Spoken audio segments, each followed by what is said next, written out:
the university for hosting this. I think that these conferences, in terms of the quality of the papers, also our talk back and forth venues, including the meal. Baldomero did a great job of creating a nice space for us to do philosophy. So I want to thank.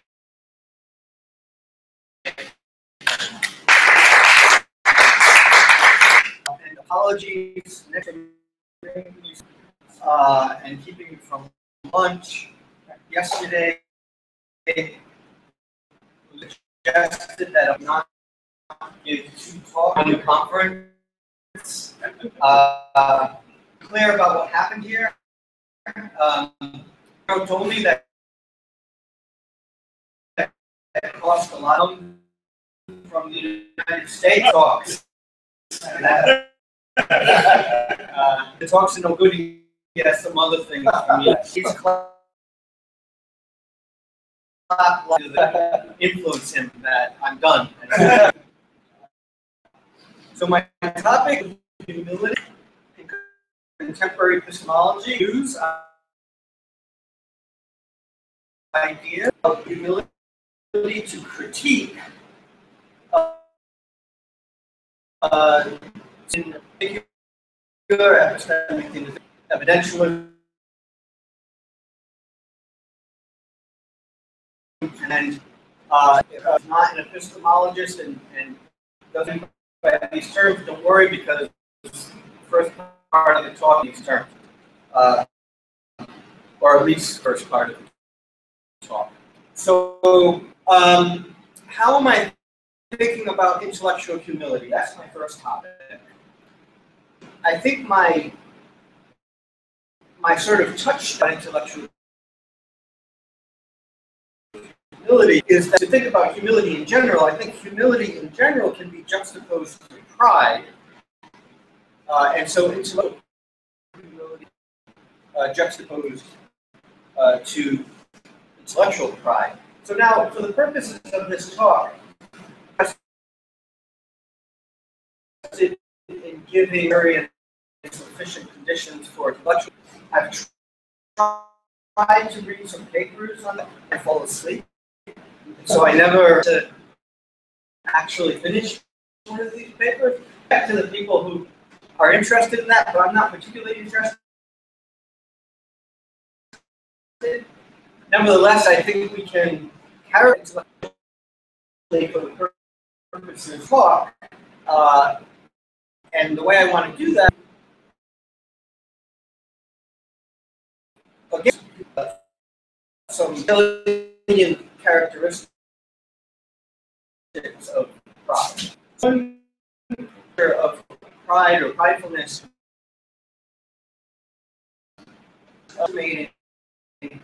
of one's abilities, and that, of course, that goes hand in hand, underestimating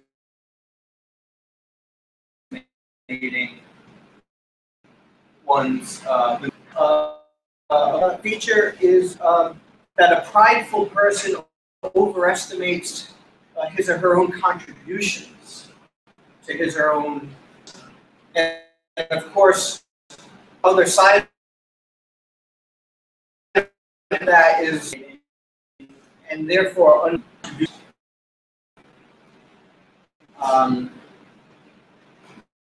another related feature of pride is underestimating one's dependence on others. So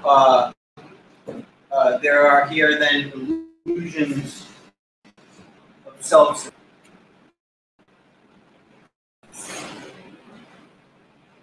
But the prideful person doesn't just have illusions of sufficiency. She also has ideals of self-sufficiency. So they think they're more self-sufficient than they really are, but they hold that as a value, as an ideal. And of course, then there are relational vulnerability. And I think all of this is wrapped up in a notion of autonomy, contrasts individual autonomy with others. Okay, so, so in other words, the idea is that the private person, her own individual autonomy is or somehow dependent on others. And if we think that then we could characterize humility in terms of a realistic of one's own abilities and limitations, contributions. A realistic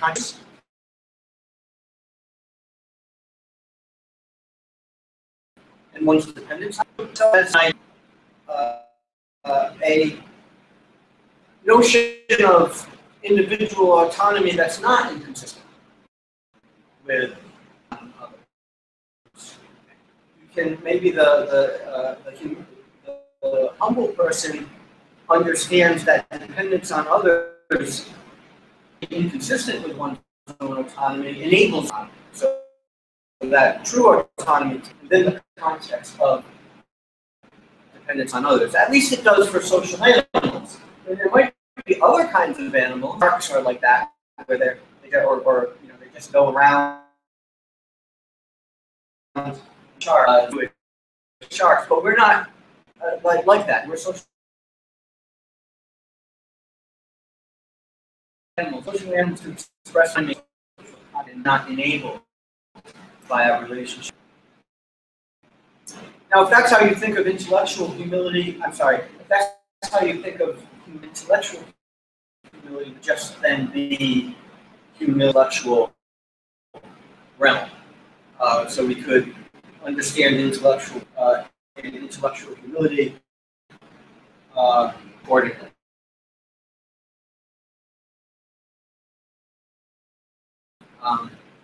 Then, in terms of a realistic estimation of intellectual limitation, understanding of realistic understanding of one's contribution of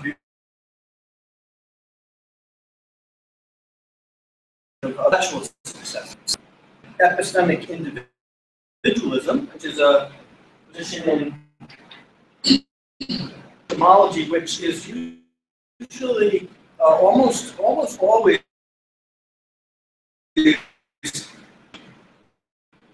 people who talk about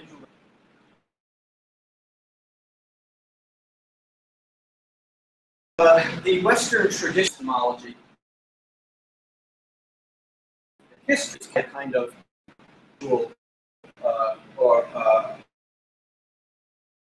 epistemic, and some people want to defend birds of epistemic anti-individualism. Such a position regards the epistemic justification of a subject's belief, sometimes depending on features of the cognitive and linguistic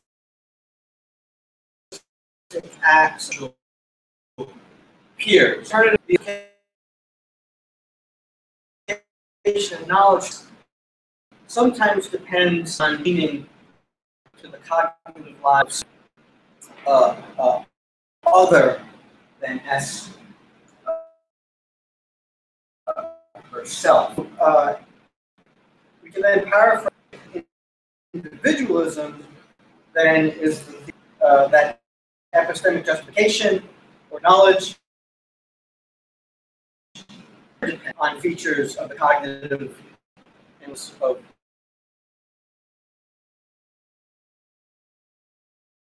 subject knowledge active pertaining to the cognitive lives subject. Now, one thing we have to be clear about here is that this is not a claim about development or intellectual training. That would be absurd to say that,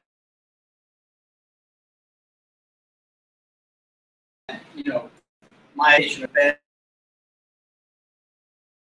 and rather the question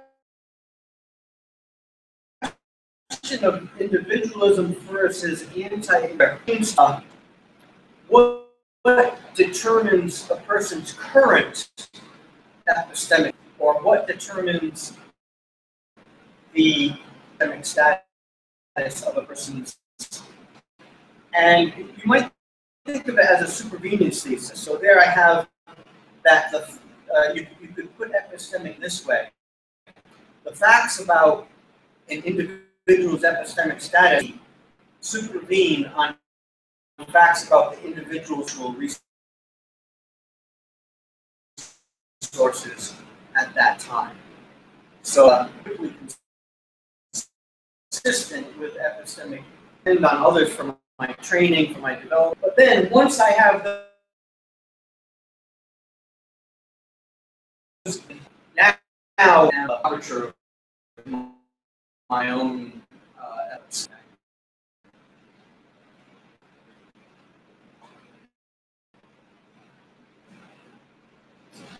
So now, epistemic individualism, understood this way, embraces clear sufficiency in the intellectual realm. On individualism, status is wholly determined by the. And here we can consider an analogy. So take a business owner and the way that a business owner employs. Here's the business owner, one in which she can fire her employees. It's evaluate and her employees and how well they serve her purposes. If they don't serve her purposes, she can just get rid of them. Okay.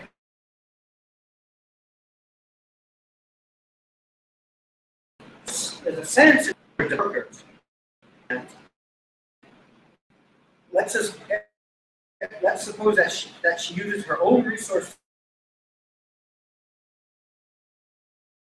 to pay the she values for her own.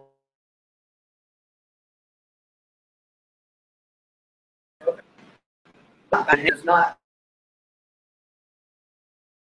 for example, she can fire anyone who she does not evaluate as adequate as needed. More workers easily available. This is the kind of dependence I want to call it pseudo-dependence. Insofar as its dependence on others in turn depends. She doesn't depend on others independently. Her own resources suggest somebody.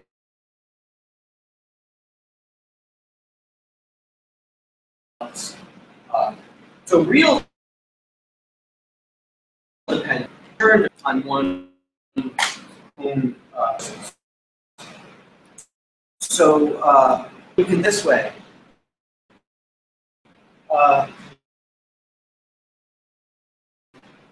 Take into account the way that my own relationship to you, I still depend on you in some way that goes beyond what I can control. So now we can compare two kinds of dependence. We can compare reductionism in the epistemology, right? So reduction in the epistemology, this is going to be, a little bit too general, but the idea, right? The main idea for reductionism is that testimonial knowledge really reduces to a kind of, so that the way I get testimonial knowledge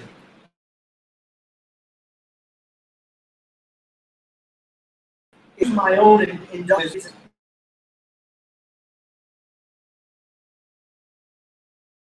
To evaluate and judge a particular for my own purposes, and if I judge, then I won't believe what they say. So there's a kind of pseudo-dependence there. Well, of course I depend in a sense, right? I mean, I need the speaker to give me the testimonial, to give me the testimony. But I only defer to my resources for what she's saying. An anti the epistemology of testimony then can be thought of as insisting on real dependence.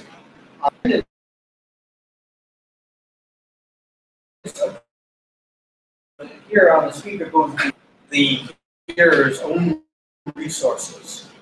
There's a kind of real that depend on the speaker.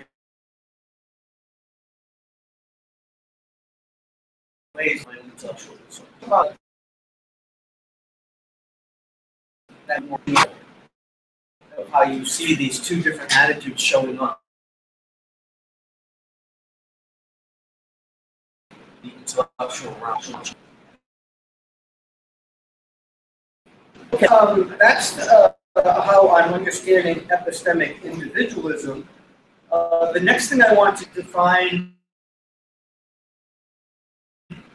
evidence. And by the way, on all of it, individualism, evidentialism, and internalism, I take it that I'm following the literature. In other words, I don't stipulating here in my characterization of these positions. I'm trying to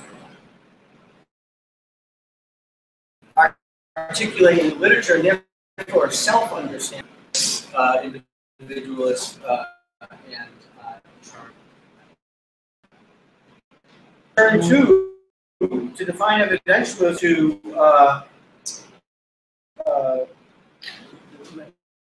maybe the leading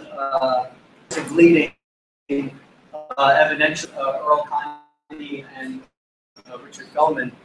They say our bedrock view is a supervenient thesis. Education strongly supervenes evidence.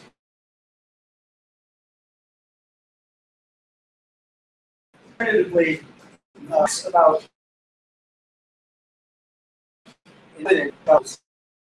status or another. So if you're an identification on saying that is to say that the facts about the person's evidence exhaust the facts about what epistemic standing.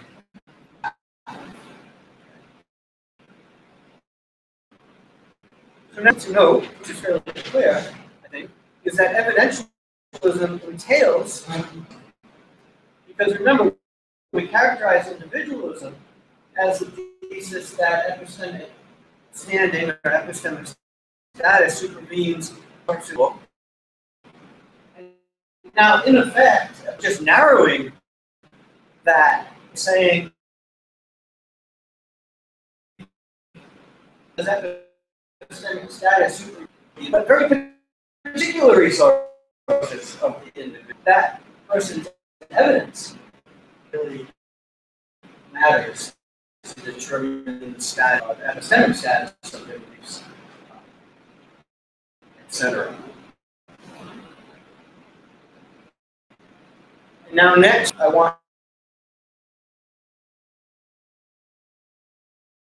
to somehow understand journalism.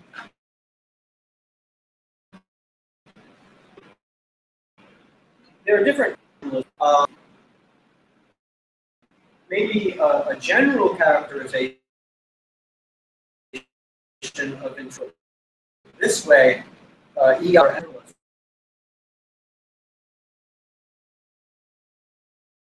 The general fact about epistemics or another supervene on facts that are internal to the individual.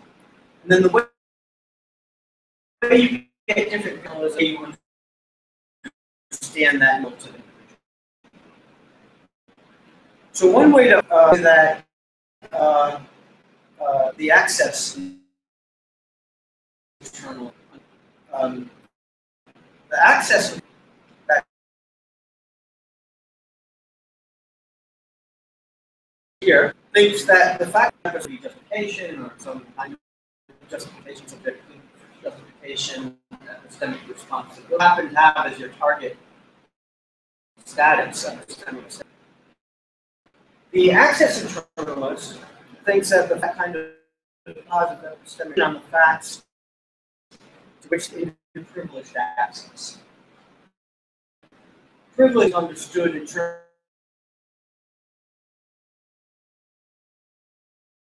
of what you can know by reflection. That means introspecting on your own mental states, maybe some a priori knowledge, so that epistemics have seen on that stuff, which is available to the subject in that privileged way. The second way of understanding internalism is to say that to define it not in terms but in terms. So here, mentalism is the idea that facts about an individual's epistemic status being on facts about the individual's. And I think that in the beginning of it inflated a little bit. There was a kind of implicit life is what you had privilege, and then privilege access to, that's all you had for your mental life. But once you start carefully, you realize that those things. So these two different individuals.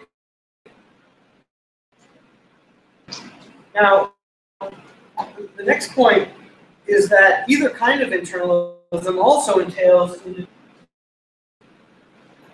So I want to say that internalism is a kind of epistemic individualism on steroids. Because what they're saying, basically, is that the only epistemic resources available to the individual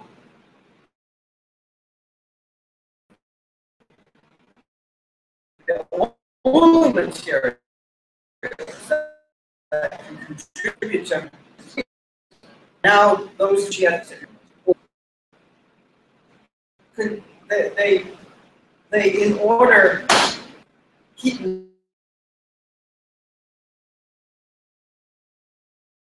narrowing that are relevant to a person or the epic person.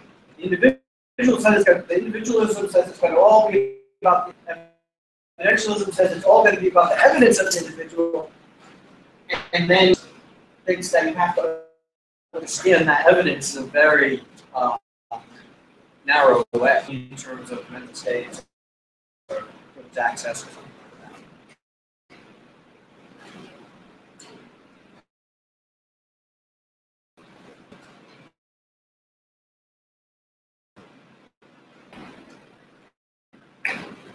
Many people have between internalism.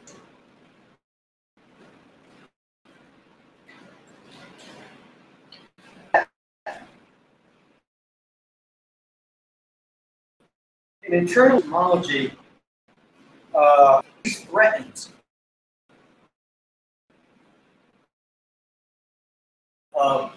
pretty view. So, specifically, the resources, individual, or the resources that are relevant to it, internalists incur the burden on how such restricted resources can account for adequate epistemic vis-a-vis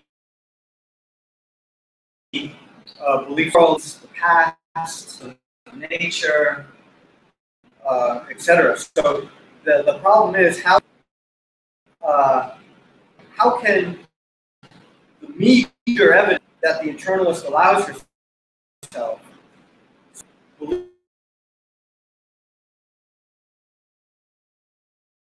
past resources allowing other times the problem is characterized circularity. So how can you yourself that perception is reliable without using her, which is not available to his own by, of course, you can't tell by reflection alone whether you're perceiving or not. More generally, how can internalist satisfy herself that she has any reliable grasp on external world facts, using only the resources she has allowed herself according to the kind of circularity that is the sort of validation. So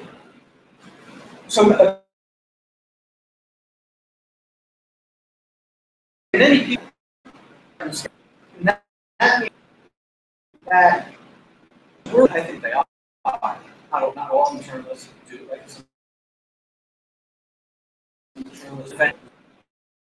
But if internalism really does lead to skepticism, any non-skeptics of self-sufficiency, they'll think that they have justification or knowledge positive status that they don't, in fact, have. So there'll be an illusion or even sufficiency.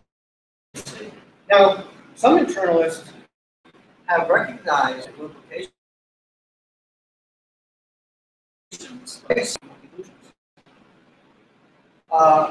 that even then, that kind of skeptical internalist still given up on the ideal of self-sufficiency. So she might have given up on the illusion of self-sufficiency, but she hasn't given up on the ideal of self-sufficiency. Because in fact, this is her dialectic. She said, I now realize that I'm not self-sufficient, and therefore I don't have justified belief. I don't have.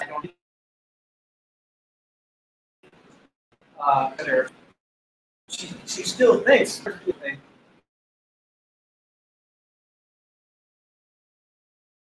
that these different kinds of bias have the kind of self-sufficiency that she is now judged that.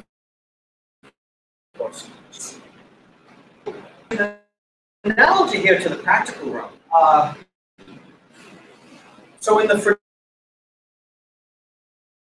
fragility of market, characterized as Greek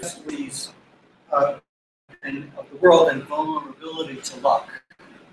Now I'm not and I can't judge of loose bombs, but it sounded pretty good to me. It sounded pretty plausible.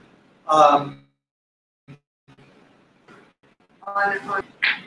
this obsession with the contingencies of one's fortune, vulnerability one has to luck, sparked a retreat in balance to what can be guaranteed by one's own agency, and that's how she interprets positions of virtue and happiness. They're trying to realm that can't be affected.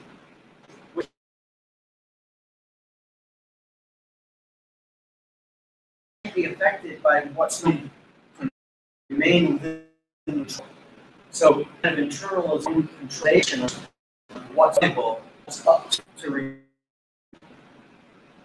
so the similar dynamic is played out in the Kantian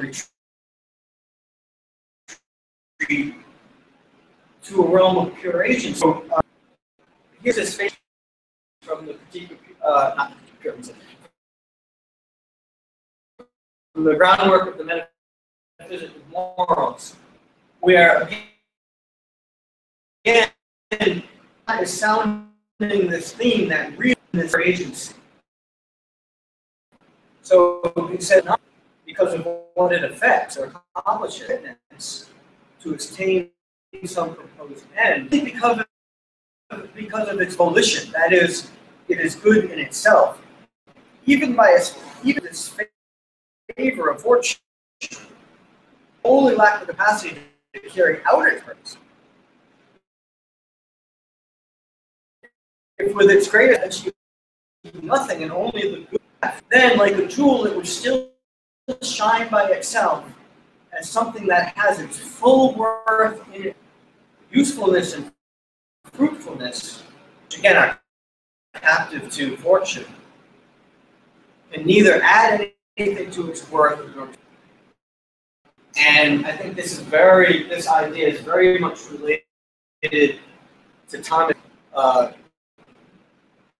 idea in his paper on moral law. Obviously, he was a Kantian here.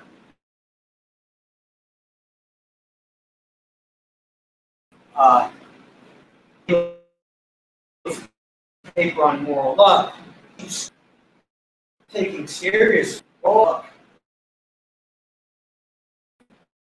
can affect our opportunities,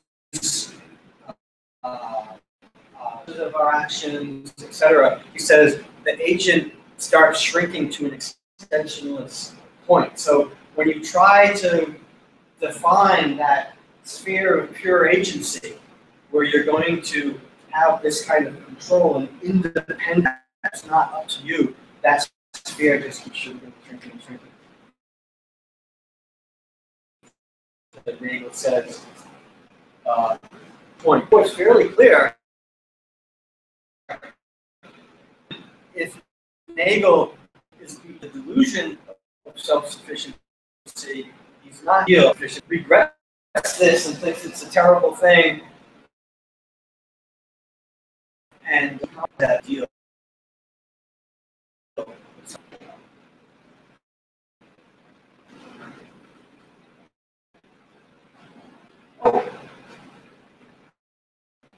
The next externalism, it suggests that externalism gets us out of these problems with the overview. So here, externalism is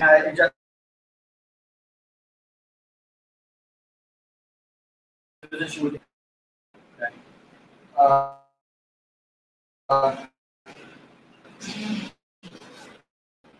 in the remainder to do is show how epistemic broad the epistemic resources. So externalism thickens the agent. That is more on point. Is I want to not only internalism. Back to the internalism. I want to say that externalism motivates. Say that externalism motivates anti-individualism. That's what I want to try to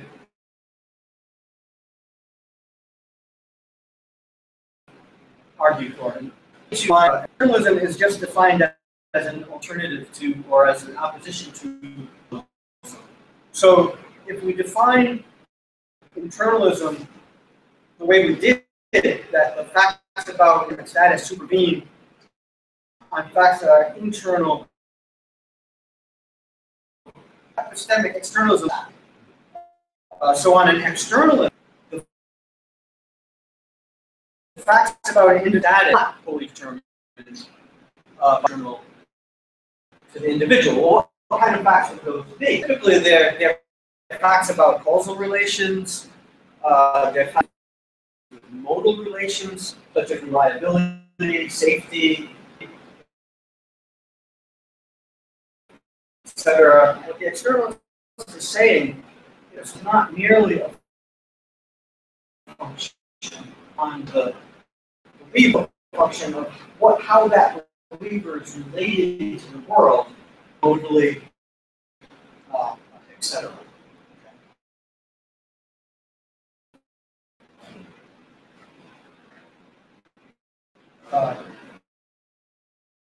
Now, here's the externalism motivates.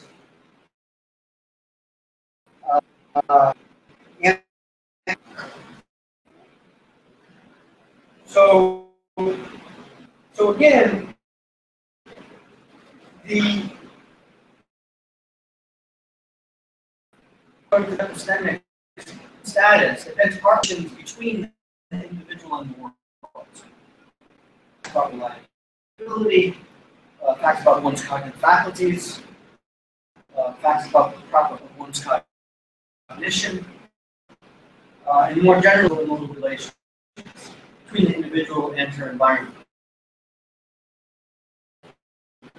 Paradigmatically external facts. They are neither the facts assets, that's about one's own existence. They go beyond. So, because of the pure agent operating in a pure realm, with that of an embodied agent operating in the world. What matters for intellectual status is a function of internal, but also how that cognition is hooking up with the world and various kinds of subjects.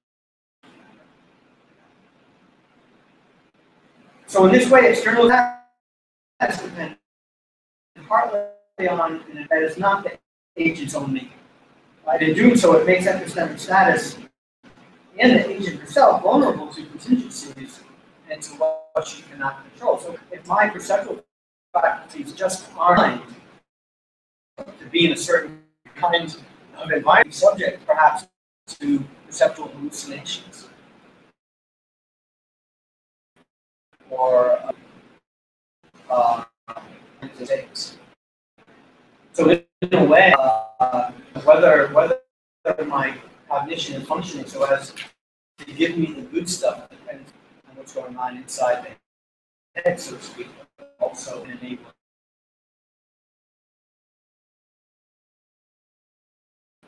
Now, anti-evidentialism.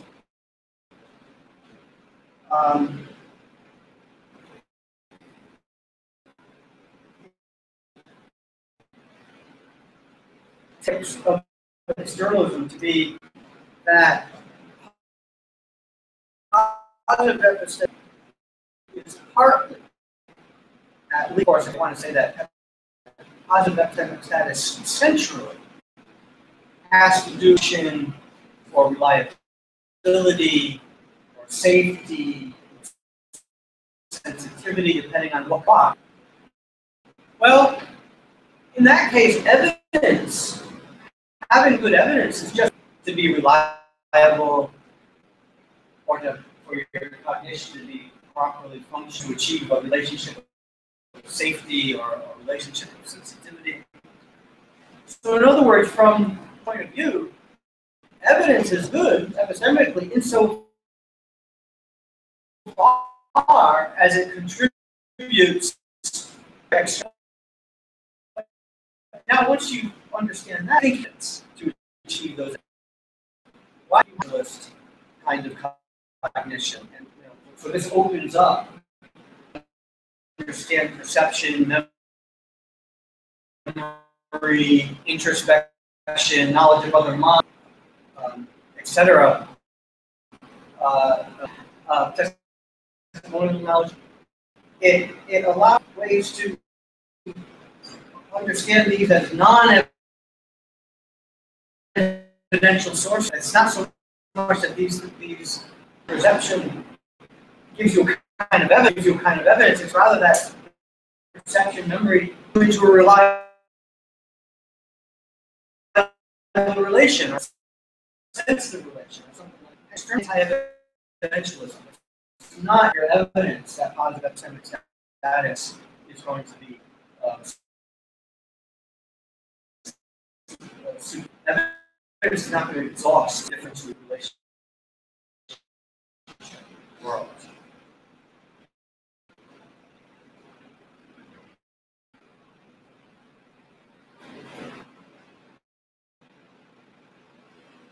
So far, motivations for rejecting internalism, but we so far have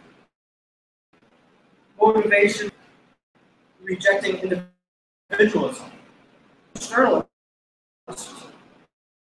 And you might be an anti-evidentialist, but still think that really status depends on your own onboard cognitive capacities. You don't really on other persons. But in fact, I think that anti-individualism, anti-evidentialist is an extension of externalism, but now.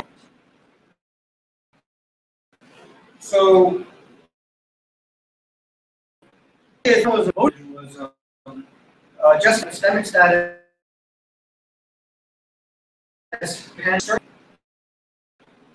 it's a short step from there.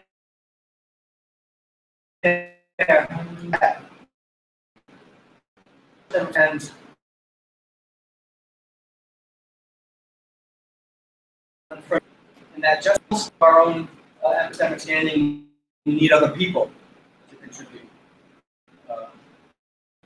to our own epistemic standing. So I want to end by giving an example and view, and therefore an view in the epistemology of testimony.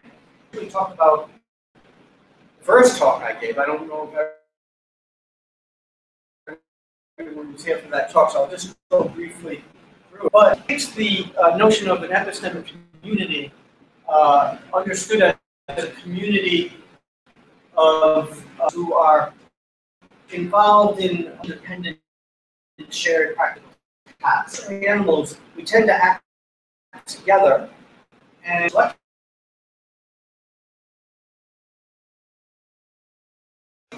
have to exploit information to act together. So each community then will have, with relevant norms and standards for acquiring relevant quality and shared purposes, and also relevant norms and standards for distributing. And so again, we have norms for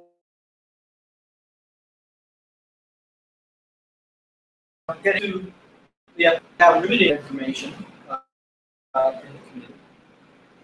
As I'm not sure if I talked about this last time, but here's the key idea. You would think that if you were going to write these norms up, if you're going to write these standards up, the standard for information acquisition should be different than information distribution. Because the main goal, purpose of information acquisition is, so to speak, quality. We want to make sure that only quality information that passes certain kinds gets into the community. Once it's the goal of distribution is needed, and the norms governing the acquisition of information are really norms, quality control norms, to make sure that only good stuff gets into the social system. Norms governing distribution, they're going to still involve quality control. It's not like you just believe what anybody says. If you're playing your proper role as a knower, you've already evaluated the information, and now you're trying to get it to use it. Okay? Take the analogy of a military base. It's hard to get into the military base. You have to show the ID. Maybe they want to talk to you. Like I gave a lecture at West Point Very School. Check whether they let me in. I didn't know I had to mix.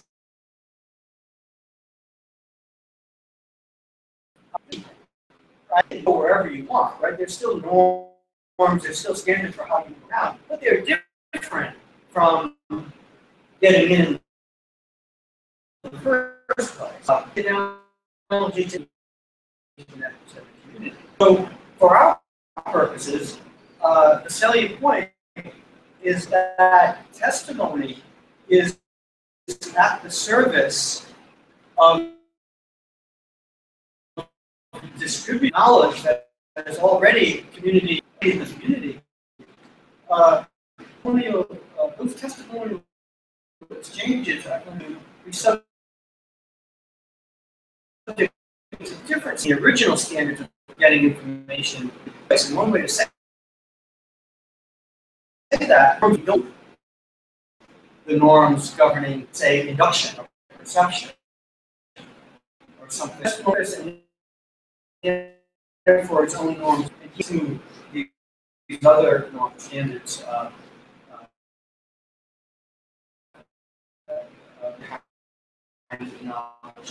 Put it, is that it's to depend on other people in your effort in a way that it's not okay.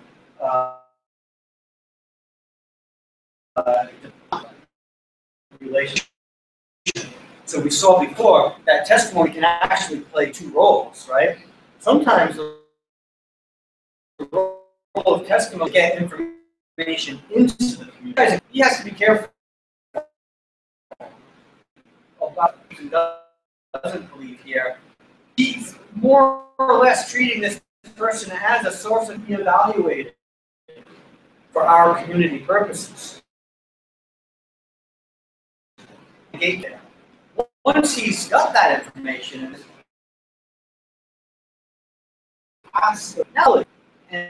and they have to go through the vetting and go through information. That would just be doing double work. That would be like every time somebody saw you in the military base, they went through that whole process again of checking your ID and, you know, maybe you do a strip search or something, whatever it is, you know, that would be inappropriate once and have the ability to move around. There are no norms or standards at all. They're going to be different norms. Standards. It leads to kind of anti-reductionism in the epistemology of testimony. So that very general picture leads to an answer. Okay. So the last thing. Well, I could give some examples of reliable transit with words. And the reason I would go that about typical cases, some testimonial exchanges, it's really the work information across it's the exception that is doing all the work herself. And so, for example, when it is teaching her child, there are the parent is often helping the child in ways that are similar to children do other things. I like to use the example of when you're trying to teach a child to hit a baseball. You're not in a competitive situation there. You're in a cooperative situation. What you do is you take the ball and you make it. I'm talking.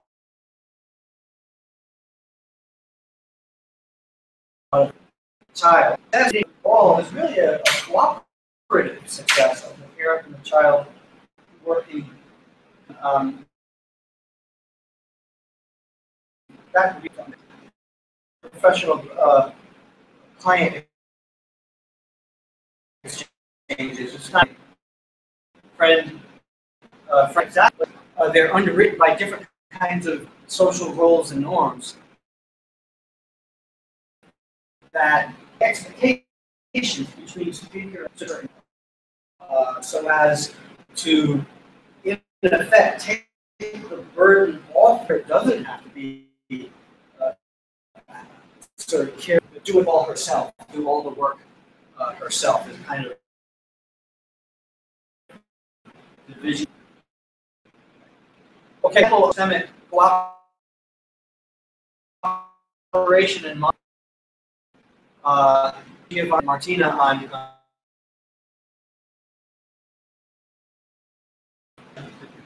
sorry. We were in this bar.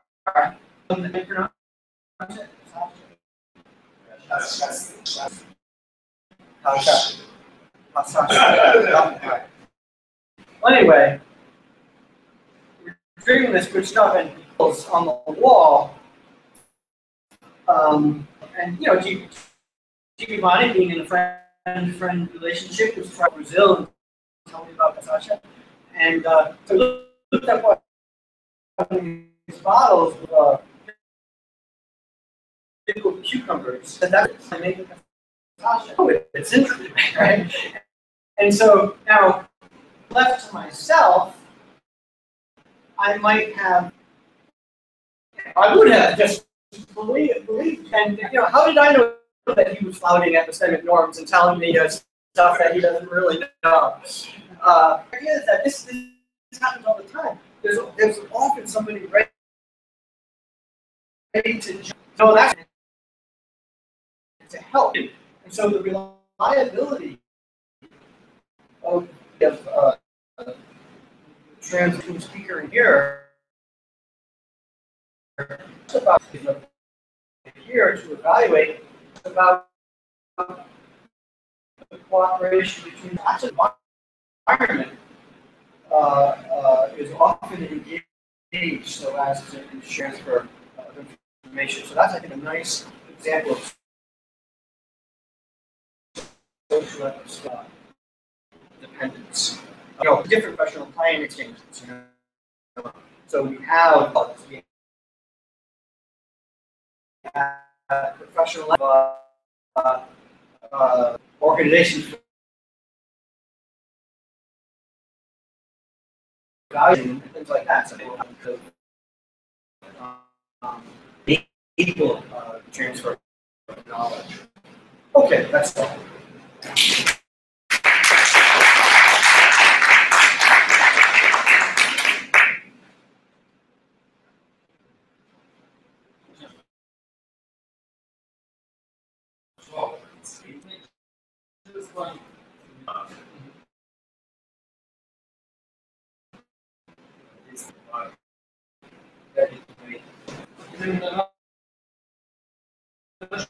Remarks are very good. We're working with identity. And I think that the price units and underestimate your abilities. But I think that I don't think it's a virtue. I think boldness is a virtue. You mix strength that makes you, I mean, access the elevation of power, ability, education. Yeah. But if you tend to downplay power, yeah. And so I think that instead of there, I think we have two extremes, and this is very so. And since we this zero ourselves and pride, so we tend to confound modesty in modesty. I think who has a realistic estimation of the modest person. The opposite lies pride. You see that I use a terminologically marked it. I don't think there's any disagreement there. In fact, there's a lot of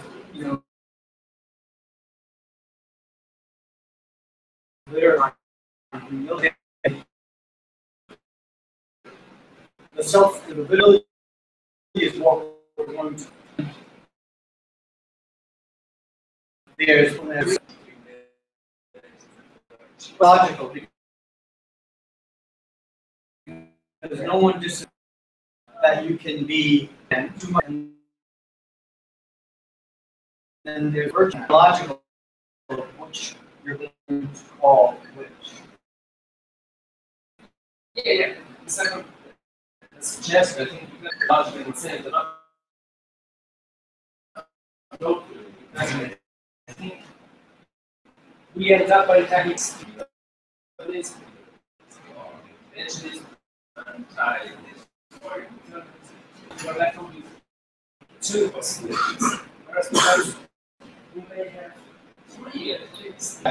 Well, no, I think that's it's again, standard terminology to divide distinctions that make the logical space. So externalism is simply the denial of internal. Again, it's simply the denial of it. Now the question is, where is the virtue? On what side? I'm saying that this, obviously I'm saying it's on one side, but that's not to say that there are not ways to err on that side of the logic. Again, I think it's terminological. Yeah, because if you're not, I mean, you are denying in a sense, but in some properties can be, maybe there is no property like that, but you are accepting that view about the topic. So you're not just, so you are in a better position because you are conceiving more space for this property wrong about. No, that's right. You have to realize that the term when I made up. Yeah. No. Yeah. Defend that view. Certainly, if you have it really, I agree. So, yeah, I've got the internationalist is really and very complicated.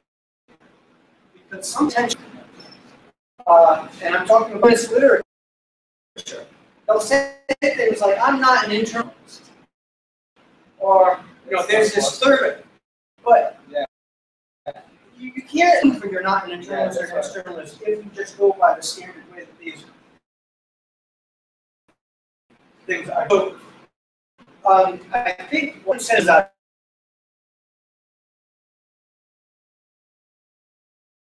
what she says on next means is she's an external that allows some internalists. So position say that epistemic status has nothing to do with what goes on internal to cognition. No one would ever hold that.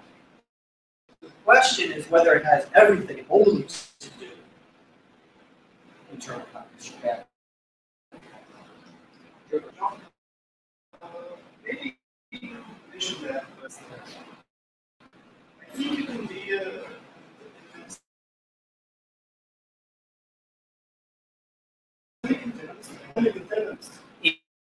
And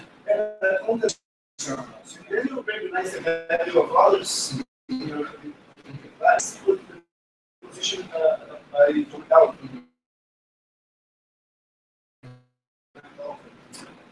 So I I know you're epistemic is right. I don't think epistemic internariam entails individualism. Yeah. It depends on how you measure something and how you determine what it's entitled to be. I think that mental health is stems not only for the development but the actual use. If you have an energy individualism and individualist culture. Yeah. No. So, the question was about content externalism, which is a different kind of in the philosophy of mind and the philosophy of language, right? I think that so some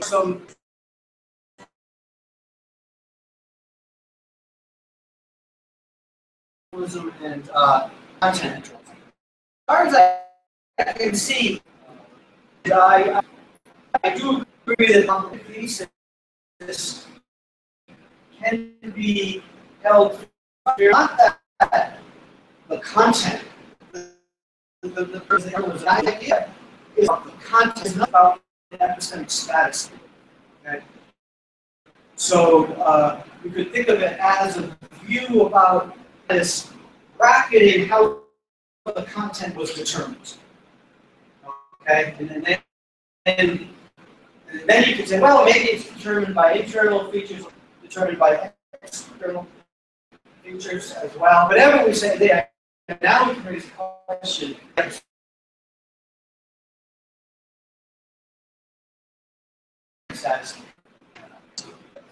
Okay. Well, the first one is that given to conceive that status can depend to a certain extent on factor and factor.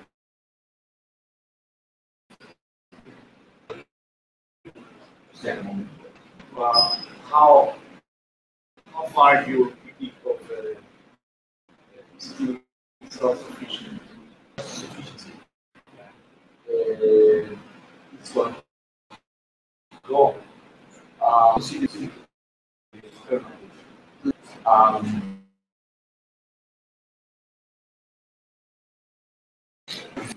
So then, what is your real? Only that. Only to the extent that he says that it depends entirely on that is the Well, as far as I take it, that is not that's the position. Okay, so but again, if you find epistemology that wants combined factors of That's an external. Yeah. Yeah. he attacking the one who adopts this absolute. Because I don't want to say that positive epistemic status is what's going on internal to me, either in the internal cognition, internal mental state. How could epistemic status have nothing to do with my mental state? Right?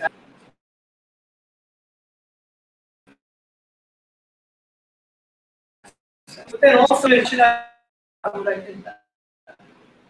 So I think that's a way to misspec epistemic status. These are really external position, and the external is saying, no, that's and if you look at it, again, once you put it this way, once you hear a talk as persuasive as my talk, you think, well, there couldn't be anybody who thinks that. But if you look at that internal position, it's only when you start being, let's say, well, I have a third position that's neither reliable nor say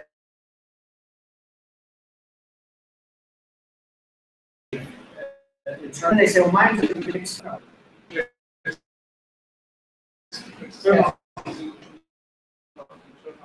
Right. That status depends wholly on Yeah. No, it doesn't depend. It might depend, but how long the position?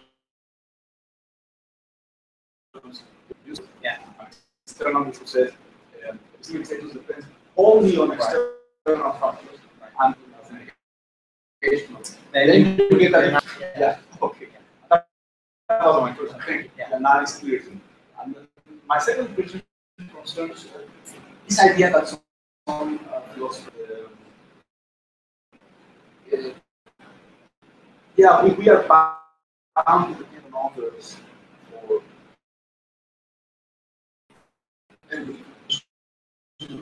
all aspects of our life.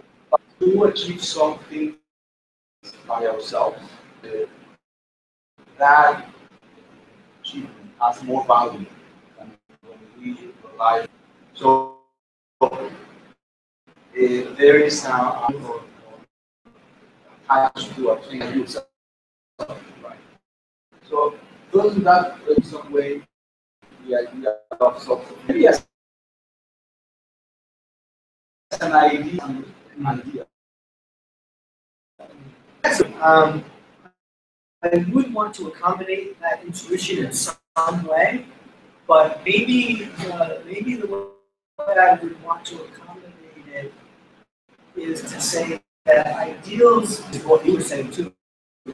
Ideals of self-sufficiency might be appropriated in very limited context, but people went more pervasive idea. We have to talk about individual contexts. This, we would self-sufficient. But I think usually it's because, so for example, this is, I don't know how much in Brazil, or in Mexico, but in the United States, there's this very strong to think that, it would be ideal to survive on your own. To make all your own clothes, all your etc. But that's no human being ever did that. Right? Back to the primitive societies, the guy who could have made the schools isn't necessarily knowledge about etc. It's self-made business. Again, the idea that it's myself, and in principle, I want some domains where self-sufficient appropriate ideal, but I think you have to tell me what they are. Yeah. And so. Okay, so reviewing the time, it's a long data. Okay. But this curiosity was collective. I'm sorry. Agents, collective agents about epistemology. Oh yeah.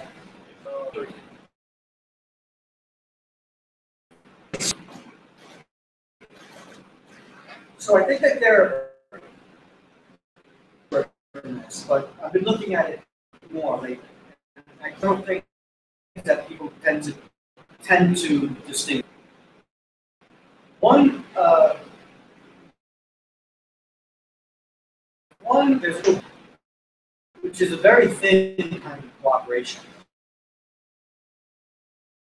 And that down the sidewalk, and I'm walking into each other. Okay, so there's a way in which we're doing something together. We're making sure we don't.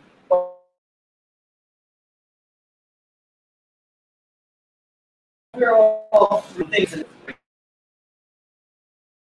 Other kind of would be what is closer to what people mean by joint agency, where we're doing things together. We're doing something. We're doing one thing together, and so it's not just you're doing one thing and doing something, but usually it's understood as some kind of common attention and what you're doing, like throwing a pass.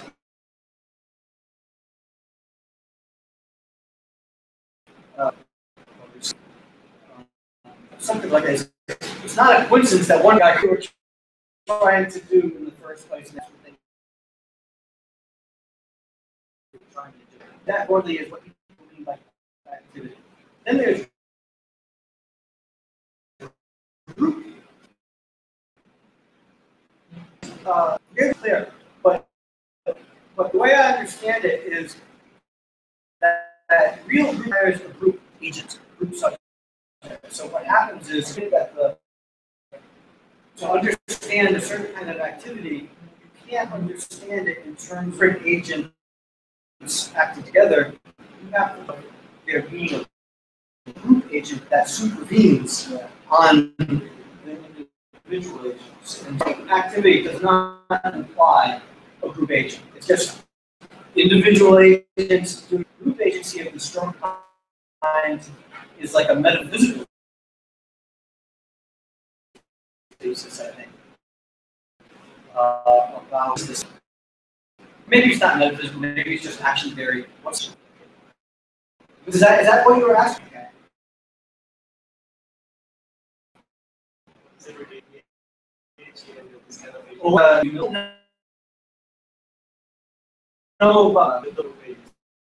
Yeah. I really know what to think about the group subject side. Is close to this. How can, because probably you don't want to say that this social virtue, I mean, the social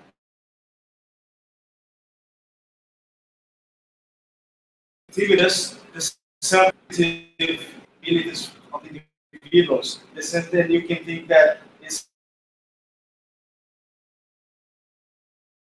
all individuals as they trade together. The joint sense. One, this is a sample, but then you have to, maybe you should have to give some group, some strongest a division of labor or something like that, that people are actually not, they're committed to something, but really into something to get labor. So I don't know how to do a barbecue, but then we get together, meal in a group. Then we have different people doing different exhibit different abilities. But then what is important is the final product that they have together. I don't think I have to acknowledge anything like a group subject. Yeah. But then what I because then if I yes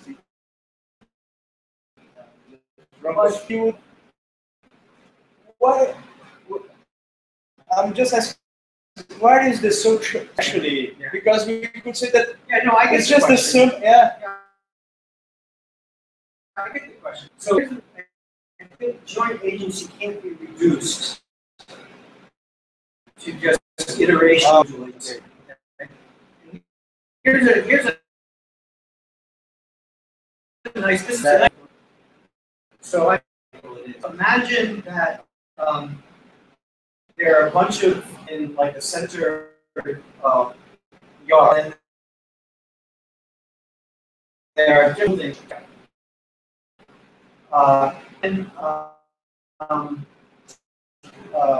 It starts, and all the people go buildings.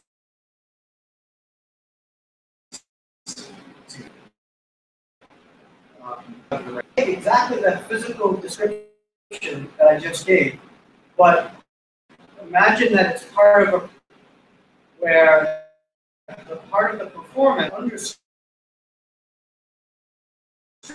choreographed, everyone will to the shelters. So I couldn't allow different one reduced to all these physical or movement, same physical movement now in one case and in the other.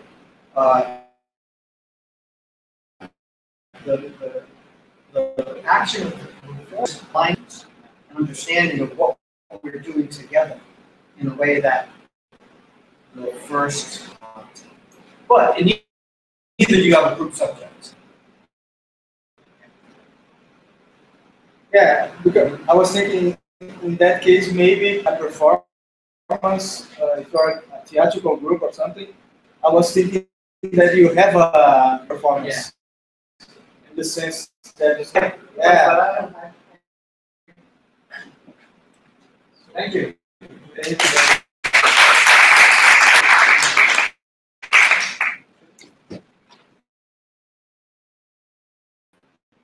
Everybody for this wonderful workshop.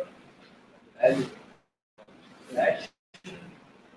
Miguel and GRECO for accepting this opportunity. So thank you.